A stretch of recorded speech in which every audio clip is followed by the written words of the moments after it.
Hi hello ನಮಸ್ಕಾರ. Welcome to my YouTube channel. ಇವತ್ತು recipe ಆಗ್ತಾ ಇಲ್ಲ, ಅದ್ರ ಬದಲು ನನ್ನ ಮಾರ್ನಿಂಗ್ ರೂಟೀನ್ ಹೇಗಿರುತ್ತೆ ಅಂತ. ಮಾರ್ನಿಂಗ್ ಎದ್ದ ತಕ್ಷಣ 5 o'clock ಎದ್ದೇಳೋದು. 5 o'clockಗೆ ಎದ್ದಿದ ತಕ್ಷಣ ನಾನು ಬ್ರಷ್ ಮಾಡೋದಿಲ್ಲ, ಮುಖ ತೊಳೆದು ಆಯಲ್ ಪುಲ್ಲಿಂಗ್ ಮಾಡ್ತೀನಿ. ಕೊಬ್ಬರಿ ಎಣ್ಣೆ ಅಂದರೆ ಪ್ಯೂರ್ ಕೊಬ್ಬರಿ ಎಣ್ಣೆ ಆಗಿರಬೇಕು. ಪ್ಯಾರಾಚೂಟ್ ಆಗಲಿ ಮೀರಾ ಆಗಲಿ ಎಲ್ಲ ಪ್ಯೂರ್ ಕೊಬ್ಬರಿ ಎಣ್ಣೆಲಿ ಆಯಲ್ ಪುಲ್ಲಿಂಗ್ ಮಾಡೋದ್ರಿಂದ ಇದರಿಂದ ನಮ್ಮ ಚಿನ್ನಲ್ಲಿ ಚೀಕ್ಸಲ್ಲಿ ಅದು ಕೂಡ ಶೇಪ್ ಬರುತ್ತೆ. ಮತ್ತು ನಮ್ಗೆ ಹಲ್ಲು ನೋವಿರಲಿ ಉಳ್ಕಲ್ಲಿರಲಿ ಅಲ್ಲೇನೆ ಹುಳ ಇದ್ರೂ ಅದು ಅಲ್ಲೇ ಡೆತ್ ಆಗುತ್ತೆ. ಇದು ಕ್ರಮೇಣವಾಗಿ ಕಮ್ಮಿ ಆಗ್ತಾ ಬರುತ್ತೆ. ಸೊ ಎವ್ರಿ ಮಾರ್ನಿಂಗ್ ಇದನ್ನು ಮಾಡಬೇಕು. ಗ್ಲಾಸು ಬಿಸಿನೀರು ಕುಡಿದು ಹೋಗೋದು ವಾಕಿಂಗ್ಗೆ. 120 ಮಿನಿಟ್ಸ್ ಇದೆಲ್ಲ ಮಾಡಿ 5:20ಗೆ ನಾನು ನನ್ನ ಹಸ್ಬೆಂಡ್ ಎವ್ರಿ ಡೇ ವಾಕಿಂಗ್ ಹೋಗ್ತೀವಿ. ಮಾರ್ನಿಂಗ್ ವಾಕಿಂಗ್ ಹೋಗೋದ್ರಿಂದ ನಮ್ಮ ಬಾಡಿ ಕೂಡ ಫ್ಲೆಕ್ಸಿಬಲ್ ಆಗಿರುತ್ತೆ. ಮತ್ತು ಆ ಡೇ ಅಂದರೆ ನಾವೇನು ಮಾರ್ನಿಂಗ್ ಎದ್ದು 5 o'clock ವಾಕಿಂಗ್ ಹೋಗಿರ್ತೀವಿ, ಆ ಡೇ ಎಲ್ಲ ತುಂಬಾ ಚೆನ್ನಾಗಿರುತ್ತೆ, ಕಾಮಾಗಿರುತ್ತೆ, ಕೂಲಾಗಿರುತ್ತೆ, ಎನರ್ಜಿಯಾಗಿರುತ್ತೆ. ಆ ಡೇ ಅಂತೂ ನನಗಂತೂ ಅದೇ ಥರ ಫೀಲ್ ಆಗಿರೋದು. ಆಮೇಲೆ 5 o'clockಲ್ಲಿ ಫ್ರೆಶ್ ಗಾಳಿ ಬರ್ತಾ ಇರುತ್ತೆ. ಪಾರ್ಕ್ ಹೋಗಿ ವಾಕ್ ಮಾಡೋದ್ರಿಂದ ಜನ ಇರಲ್ಲ, ಜಂಗುಳಿ ಇರಲ್ಲ, ಧೂಳಿರಲ್ಲ, ಫ್ರೆಶ್ ಆಗಿ ಗಾಳಿ ಬರ್ತಾ ಇರುತ್ತೆ.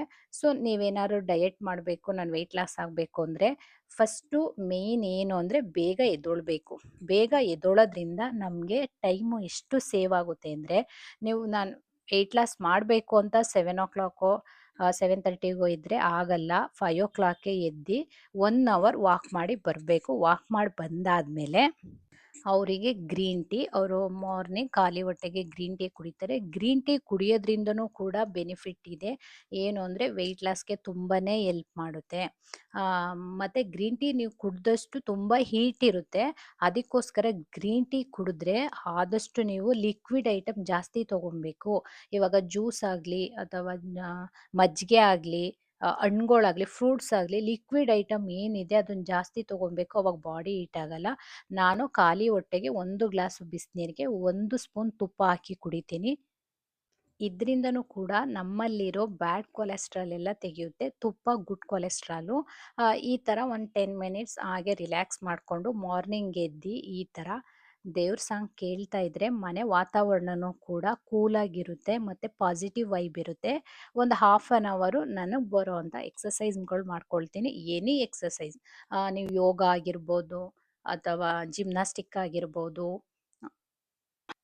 ಏರೋಬಿಕ್ಸ್ ಆಗಿರ್ಬೋದು, ಜಿಮ್ ಆಗಿರ್ಬೋದು, ವರ್ಕೌಟ್ ಆಗಿರ್ಬೋದು, ನಿಮ್ಮ ಬಾಡಿ ಒಟ್ಟಿನಲ್ಲಿ ಮಾರ್ನಿಂಗು ಲೇಸಿ ಆಗೋದಕ್ಕೆ ಬಿಡಬೇಡಿ. ಆದಷ್ಟು ನಮ್ಮ ಬಾಡಿ ಫ್ರೀಯಾಗಿರಬೇಕು ಅಂದರೆ ನಾವು ಪ್ರತಿಯೊಂದು ಪಾರ್ಟ್ಗೂ ಕೂಡ ಕೆಲಸ ಕೊಡಬೇಕು. ವಾಕ್ ಹೋಗಿ ಬರೋದು ಏನಕ್ಕೆ ಅಂದರೆ, ನಾನು ವಾಕ್ ಹೋದ ತಕ್ಷಣ ವೆಯ್ಟ್ ಲಾಸ್ ಆಗ್ತೀನಿ ಅಂತ ಅಲ್ಲ, ನಮ್ಮ ಮೈಂಡು ಸ್ವಲ್ಪ ಫ್ರೆಶ್ ಆಗಲಿ ಅಂತ. ನಾವು ಮನೆ ವಾತಾವರಣದಲ್ಲೇ ಇರ್ತೀವಿ. ಆಚೆ ಹೋದರೆ ಮಾರ್ನಿಂಗ್ ಟೈಮು ಹಕ್ಕಿಗಳ ಚಿಲಿಪಿಲಿ, ಫ್ರೆಶ್ ಗಾಳಿ, ಜನ ಇರಲ್ಲ, ಒಂಥರ ಕೂಲಾಗಿರುತ್ತೆ ವೆದರು. ಸೊ ನಮ್ಮ ಮೈಂಡು ಫ್ರೆಶ್ ಆಗಲಿ ಅಂತ ಅಲ್ಲಿಂದ ಬಂದ ಮೇಲೆ ಒಂದು ಅರ್ಧ ಗಂಟೆನೋ ಮುಕ್ಕಾಲು ಅವರು ನಿಮ್ಗೆ ಎಷ್ಟು ಟೈಮ್ ಇರುತ್ತೆ ಅಷ್ಟು ಟೈಮಲ್ಲಿ ನಿಮ್ಗೆ ಏನೇನು ವರ್ಕೌಟ್ ಬರುತ್ತೆ, ನಿಮ್ಗೆ ಏನೇನು ಎಕ್ಸಸೈಸ್ ಬರುತ್ತೆ, ಯೋಗ ಬರುತ್ತೋ ಅಥವಾ ಸೂರ್ಯ ನಮಸ್ಕಾರ ಬರುತ್ತೋ, ನಿಮ್ಗೇನು ಬರುತ್ತೆ ಅದು ಒಂದು ಅರ್ಧ ಗಂಟೆ ಅದಕ್ಕೆ ಅಂತ ಟೈಮ್ ಸ್ಪೆಂಡ್ ಮಾಡಿ. ನಮ್ಮ ಹೆಲ್ತು ಎಷ್ಟು ಇಂಪಾರ್ಟೆಂಟ್ ಅಂದರೆ, ಇವಾಗ ಒಂದು ಕೆಮ್ಮಾದರೂ ಕೂಡ ಒಂದು 20 ಡೇಸು 1 ಮಂತು ತೊಗೊಳ್ತಿದೆ. ಯಾಕೆ ಅಂದರೆ ನಮ್ಮಲ್ಲಿ ಇಮ್ಯುನಿಟಿ ಕಮ್ಮಿ. ಅದಕ್ಕೋಸ್ಕರ ನಮ್ಮಲ್ಲಿ ಇಮ್ಯುನಿಟಿ ಇಲ್ಲ, ಅದನ್ನು ರಿಕವರ್ ಮಾಡೋಕ್ಕೆ ನಮ್ಮಲ್ಲಿ ಇಮ್ಯುನಿಟಿ ಇಲ್ದಿರೋ ಕಾರಣ ಅವಾಗೆಲ್ಲ ಮನೇಲೆ ಒಂದು ಕಷಾಯ ಮಾಡಿ ಕುಡಿದ್ರೆ ಕೆಮ್ಮು 1-2-3 ಡೇಸಲ್ಲೆಲ್ಲ ಹೋಗ್ತಿತ್ತು. ಇವಾಗ ಹಂಗೆ ಆಗ್ತಿಲ್ಲ. ಒಂದು 20 ಡೇಸ್ ಆದರೂ ಕೆಮ್ಮುಗಂತೂ 1 ಮಂತ್ ಆಗಲಿ ಹೋಗಲ್ಲ. ಯಾಕೆ ಅಂದರೆ ನಾವು ಬಾಡಿನ ಅಷ್ಟು ಲೇಸಿಯಾಗಿ ಇಟ್ಕೊಂಡಿರ್ತೀವಿ. ಸೊ ನಮ್ಮ ಬಾಡಿಗೆ ಸ್ವಲ್ಪ ವರ್ಕೌಟ್ ಆಗಲಿ ಏನಾದರೂ ಕೊಟ್ಟಾಗ ನಮ್ಮ ಇಮ್ಯುನಿಟಿ ಬೂಸ್ಟ್ ಆಗುತ್ತೆ. ಅದಕ್ಕೋಸ್ಕರ ನಾವು ಎಕ್ಸಸೈಸ್ ಆಗಲಿ ವಾಕ್ ಆಗಲಿ ಮಾಡಲೇಬೇಕು. ಇಲ್ಲಿ ಕೂತಿದ್ದೀನಲ್ಲ, ಈ ಭಂಗಿಲಿ ಕೂರೋದ್ರಿಂದ ನಿಮಗೆ ಬ್ಯಾಕ್ ಪೇನ್ ಇದ್ದರೆ ಬೇಗ ರಿಕವರಿ ಆಗುತ್ತೆ. ಕೂರೋದಕ್ಕೆ ಟ್ರೈ ಮಾಡಿ. ಇವತ್ತು ಯಾರೆಲ್ಲ ಟ್ರೈ ಮಾಡಿದ್ರಿ ನನಗೆ ಕಮೆಂಟ್ ಮಾಡಿ. ಯಾಕೆ ಅಂದರೆ ಈ ಥರ ಕೂರೋದಕ್ಕಾಗಲ್ಲ. ಏನಕ್ಕೆ ಅಂದರೆ ನಾವು ಇವಾಗ ವೆಸ್ಟರ್ನ್ ಟಾಯ್ಲೆಟ್‌ಗೆ ಕನ್ವರ್ಟ್ ಆಗಿದ್ದೀವಿ. ಇಂಡಿಯನ್ ಟಾಯ್ಲೆಟಲ್ಲಿ ಮಾತ್ರ ಈ ರೀತಿ ಕೂರಕ್ಕೆ ಸಾಧ್ಯ. ಇಂಡಿಯನ್ ಟಾಯ್ಲೆಟ್ ಬಳಸಿರೋರು ಮಾತ್ರ ಆ ರೀತಿ ಕೂರ್ತಾರೆ. ವೆಸ್ಟರ್ನ್ ಟಾಯ್ಲೆಟ್ ಕೂರೋರು ಆ ಥರ ಕೂರಕ್ಕಾಗಲ್ಲ. ಮಂಡಿ ನೋವು ಅಥವಾ ಕಾಲು ಜೋಗು ಏನಾದರೂ ಒಂದು ಹೇಳ್ತಾ ಇರ್ತಾರೆ. ಸೊ ಈಗಿರ್ಬೇಕಾದ್ರೆ ಆ ಥರ ಕೂರೋದಿಕ್ಕಾಗಲ್ಲ. ನಿಮಗೆ ಬ್ಯಾಕ್ ಪೇನ್ ಇದ್ದರೆ ಒಂದು ಹಾಫ್ ಆನ್ ಅವರ್ ಇಲ್ಲ ಒಂದು 10 ನಿಮಿಷನಾದ್ರೂ ಆ ಥರ ಕೂತು ನೋಡಿ, ಕ್ರಮೇಣವಾಗಿ ಬ್ಯಾಕ್ ಪೇನ್ ಕಮ್ಮಿ ಆಗುತ್ತೆ. ಆದರೂ ಓಕೆ, ಒಂದು ಹಾಫ್ ಆನ್ ಅವರ್ ಮಾಡಿ. ಅದ್ರ ಜೊತೆಗೆ ಮೆಡಿಟೇಷನ್ ಮಾಡಿ. ಇದು ಬಹಳ ಇಂಪಾರ್ಟೆಂಟ್. ನಾವು ಮಾರ್ನಿಂಗ್ ಎದ್ದು ಮೆಡಿಟೇಷನ್ ಮಾಡೋದ್ರಿಂದ ನಾವು ಎಷ್ಟು ಕಾಮಾಗಿ ಕೂಲಾಗಿರ್ತೀವಿ ಅಂದರೆ ಹೋಲ್ ಡೇ ನಾವು ತುಂಬಾನೇ ಕಾಮಾಗಿ ಕೂಲಾಗಿರ್ತೀವಿ. ಮತ್ತು ನಾವು ಏನೇ ಸಿಚುವೇಶನ್ ಬಂದರೂ ಕಾಮಾಗಿ ಕೂಲಾಗಿ ತಗೊಳ್ತೀವಿ. ಎಷ್ಟೇ ಕೋಪ ಇದ್ರೂ, ಎಷ್ಟೇ ಸಿಟ್ಟಿದ್ರೂ ಎಷ್ಟು ಕಾಮಾಗ್ತೀವಿ ಅಂದರೆ ಸಿಕ್ಕಾಬಟ್ಟೆ ವರ್ಕೌಟ್ ಆಗುತ್ತೆ. ಮೆಡಿಟೇಷನ್ ಅಂತೂ ಯಾರಿಗೆ ಕೋಪ ಇರುತ್ತೆ ಅವರೆಲ್ಲ ಮೆಡಿಟೇಷನ್ ಮಾಡಿ. ಇದೇ ಬೆಸ್ಟ್ ಸೊಲ್ಯೂಷನ್.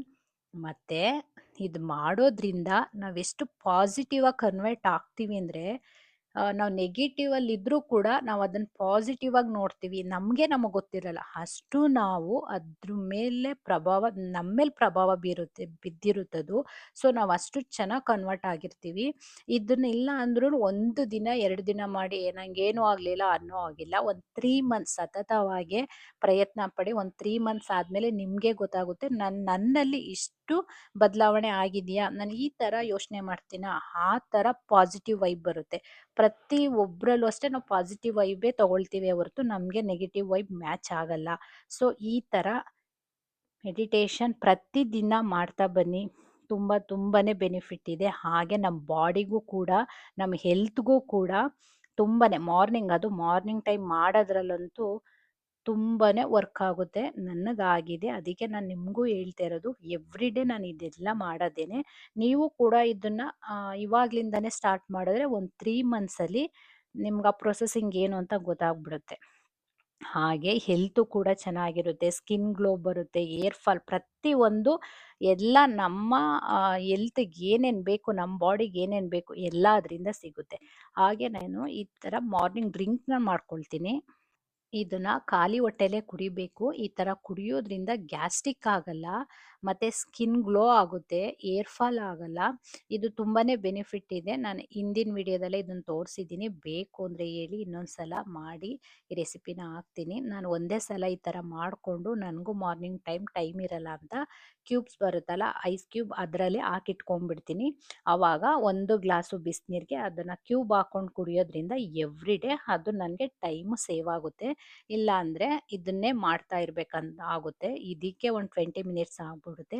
ಮಾರ್ನಿಂಗ್ ಎಲ್ಲರೂ ಆಚೆ ಹೋಗೋದ್ರಿಂದ ಬ್ರೇಕ್ಫಾಸ್ಟ್ಗೆ ಟೈಮ್ ಆಗಿಬಿಡುತ್ತೆ.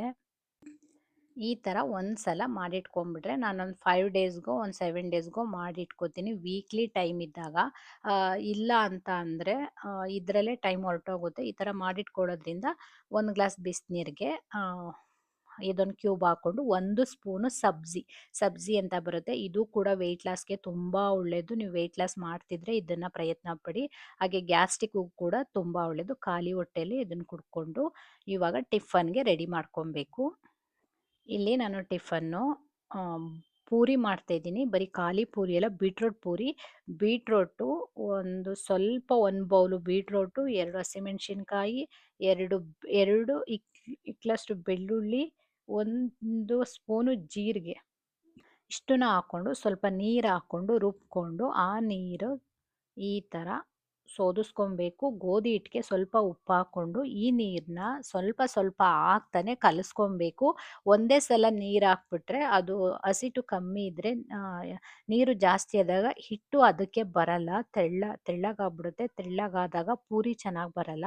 ಸ್ವಲ್ಪ ಪೂರಿಗೆ ಗೋಧಿ ಹಿಟ್ಟನ್ನ ತೆಳ್ಳಗೆ ಕಲಿಸ್ಕೊಂಬೇಡಿ, ಸ್ವಲ್ಪ ಗಟ್ಟಿಗೆ ಕಲಿಸ್ಕೊಳ್ಳಿ. ಯಾಕೆ ಅಂದರೆ ಪೂರಿ ಚೆನ್ನಾಗಿ ಉಬ್ಬಬೇಕು ಅಂದರೆ ಹಿಟ್ಟು ಸ್ವಲ್ಪ ಗಟ್ಟಿನೇ ಇರಬೇಕು. ಸೊ ಈ ಥರ ಕಲಿಸ್ಕೊಂಡು ಸ್ವಲ್ಪ ನೀರು ಹಾಕ್ಕೊಂಡು ಕಲಿಸ್ಕೊಂಡು ಒಂದು 10 ನಿಮಿಷ ಟೈಮ್ ಇದ್ದರೆ ಒಂದು 20 ಮಿನಿಟ್ಸೇ ಹಾಗೆ ಬಿಡಿ. ಸ್ವಲ್ಪ ಲಾಸ್ಟಲ್ಲಿ 1 ಸ್ಪೂನ್ ಎಣ್ಣೆ ಹಾಕ್ಕೊಂಡು ಕಲಸಿಟ್ಕೊಂಡ್ರೆ ಒಂದು 20 ಮಿನಿಟ್ಸ್ ಆದಮೇಲೆ ಪೂರಿ ಹಾಕಿದ್ರೆ ಪೂರಿ ಚೆನ್ನಾಗಿ ಉಬ್ಬಿ ಬರುತ್ತೆ. ನೀವು ಕಲಸಿದ ತಕ್ಷಣ ಹಾಕಿದ್ರೆ ಪೂರಿ ಉಬ್ಬಿ ಬರಲ್ಲ, ಮತ್ತು ಎಣ್ಣೆ ಜಾಸ್ತಿ ಕುಡಿಯುತ್ತೆ. ಅದಕ್ಕೋಸ್ಕರ ಒಂದು 20 ಮಿನಿಟ್ಸ್ ಬಿಡಬೇಕು. ಆವಾಗ ಹಿಟ್ಟು ಚೆನ್ನಾಗಿ ಅಳ್ಕೊಂಡಿರುತ್ತೆ.